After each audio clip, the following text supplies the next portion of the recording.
aşk değil bu çelişki, çok geç anladım.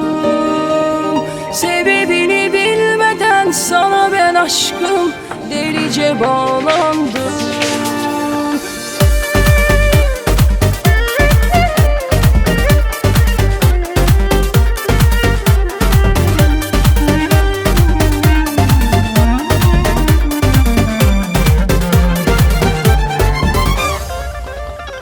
Her gün isyan ediyorum kaderime, kaderime. Boyun eğmekten kaçıyorum, tek şahidim aynada yine.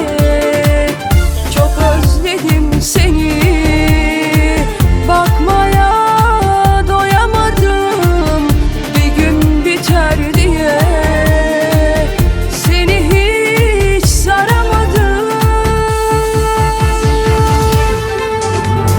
Bana göre aşk değil bu çelişki, çok geç anladım.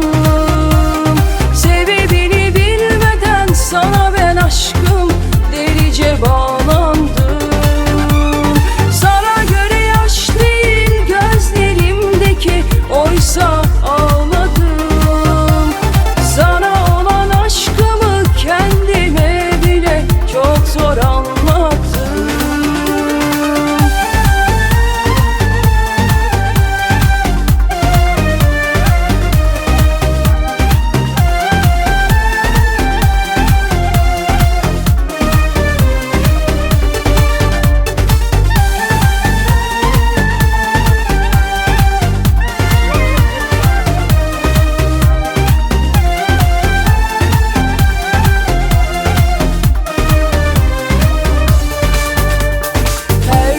İsyan ediyorum kaderime, kaderime.